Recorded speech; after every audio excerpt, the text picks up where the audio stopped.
Obviously a tough start, but can you gain things from like the second quarter on, especially that third quarter? And what do you think, lessons learned or just things you picked up from that? Well, I think part of the game plan coming in was to play a lot of people. And we did. I think we played 13, 14 people in the first half. And part of the reasoning is, obviously the fatigue of, the run we've been on with all the travel and the games. But part of it also is we have to figure out what we're going to be able to do in this series without Steph. And so we gave a lot of people a lot of chances, and then, some guys really stepped up. Trace and JK were both really good in this game. You could see that their athleticism was important. And I thought we made a really spirited run, got it to 7, and then we just kind of lost a little bit of composure. We turned it over right out of that timeout a couple of times and gave up a couple of threes where we lost connection defensively. But we learned a lot, and I think this game will help us figure out, how to move forward. You mentioned the experimentation. How much, as you head towards Game 3, do you need to then quickly pare it down?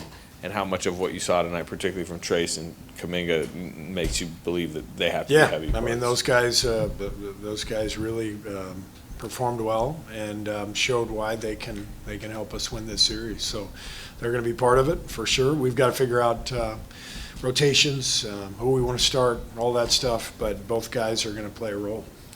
Steve, what did you learn tonight of how you can play through Jimmy and also the defensive attention that he got as well without Steph on the floor? I mean, I didn't learn anything that I didn't already know. Jim, you can always play through Jimmy. He's a great isolation player, great passer, and it's more about figuring out, who to put around him and who's going to be playing, in Game 3. What our rotation is going to look like, because it's not as simple as Steph's out, so we just replace him with one person. The domino effect of Steph being out led to Trace playing tonight because we need the scoring, we need the finishing, and you saw what he did out there. Same thing with JK. We had found a formula over the last couple of months, and obviously we're having a lot of success. But without Steph, the formula completely goes out the window, and we've got to figure out the next formula. Steve, can you talk about Steph's presence on the bench? And at one point when Draymond was getting heated, he went over and kind of calmed him down, and he seemed like he was talking a lot. You had said he was going to be like a coaching presence. Yeah. Was he? He was great. I mean, he sat a couple seats down. We talked a couple times during the game, and he was talking to all the players. And yeah, I mean, I don't know exactly what he was saying to the guys, but it's very very comforting having him on that bench for our guys. Following up on that Draymond moment, what would you describe sort of what you saw happen, and it looked like you took him out because you could see he was getting heated. Yeah, I could see, he had gotten pretty upset, and I just didn't want him to get another technical, so I took him out at that point, and I know he's going to have to be careful now. He's is he 2 techs away? 5 techs and 2 flagrants, and so it's 7 and 4. So two more techs, he'll be suspended. Or 2 more flagrants, right? Yeah. So he's going to have to stay composed. Obviously, we need him, and I'm confident that he will because he knows the circumstances. Were you frustrated or disappointed, given how poised he's been the last couple games? How much he seemed to lose it a little bit tonight. It's part of Draymond. The same thing that makes him such a competitor and a winner puts him over the top sometimes, and we know that, and it's our job to try to help him stay poised, stay composed. But the competition is so meaningful to him that occasionally he goes over the line. Steve, aside from Jonathan Kaminga's shot making, what did you think about his decision making and his defensive effort tonight? Did a great job. I thought JK. I was very proud of just the way he's stayed ready, stayed positive. This has not been an easy stretch for him, and he really came out there and did a great job today, and kind of showed what he's made of. So he'll obviously be back out there game 3, and we're going to need him. And Moses Moody's really struggled with his shot the last few games. Is that just a cold streak, or is it maybe the way defenses are playing? And what have you seen? This is the playoffs. I've seen this my entire career. Stuff happens. Some players, they, like in Moses' case, the way Buddy has played the last couple of games, it's limited Moses' minutes. So he only played, I think, the last 2 games 9 and 11 minutes. And, things start going badly for you, and all of a sudden you end up with the ball with 2 seconds on the shot clock 5 times in 2 games. I feel terrible for Moses because I think he's had literally 4 or 5 of those where he's had to just throw it up there. So he's not in a rhythm right now. We just have to stay with it. He's got to stay with it, and I'm very confident because I've watched Moses for 4 years. I know his character. I know his work ethic. I know his skill. He'll find his way back. What are the ways that Trace's athleticism and rim running, really did shine tonight and can be a factor in this series going forward? Just his finishing, the pick and roll stuff. They're an athletic team. They're a big team, so to have a rim presence and threat is important, and he showed that tonight. It seemed like finishing around the rim has been a little bit of an up and down for him throughout the season. Where have you seen that maybe growth in the last month or so for him then?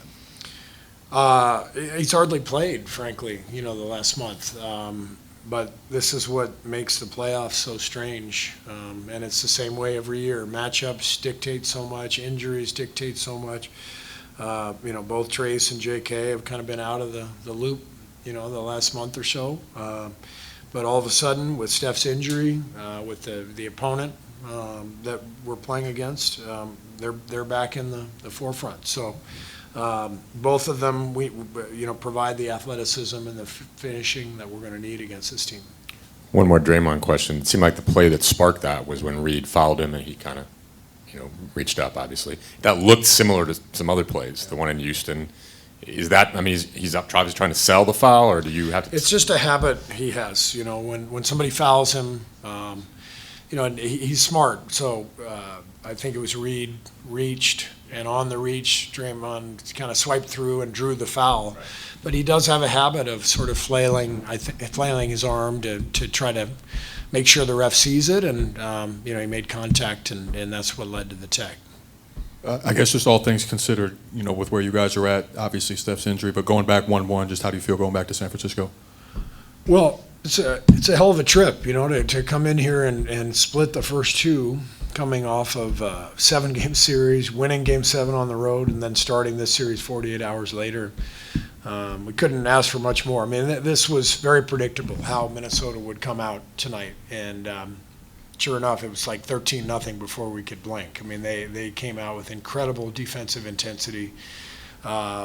We knew they were coming after us. This is how it works. You have to, try to withstand the rush, which we did.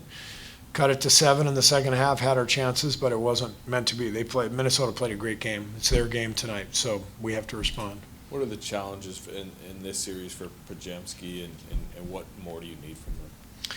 Yeah, the challenges are, with Steph out, he's playing more in the ball handling role that, he was in early in the season.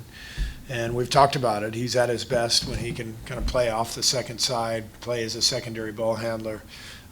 We can still, do some things to allow that to happen. Draymond can handle the ball more. Jimmy can handle the ball more. And we can put Brandon in positions to be more impactful offensively. But I still think, even without scoring a ton, 6 assists, 6 rebounds, a couple of steals, this guy can play. And every game's different, and we've got to find some better ways to score 93 points tonight, so we've got to find a little more offensive rhythm. You were subbing Jimmy in and out a lot, and you played 34 minutes. I know he could have played more if it was closer, but did you kind of have, I'm not going to push this with Butler in this game? Yes, yeah, absolutely. I didn't want to push it with Draymond or Jimmy. I didn't want to chase this game. unless it was really gettable. And we obviously made a push in the second half, but first half we went in going, we went into the game thinking we're playing a lot of people, short burst minutes, and try to protect Jimmy and Draymond. They've been playing huge minutes every other day, flying all over the country, so we had to weigh that. Thanks. Thank you. The plan is Draymond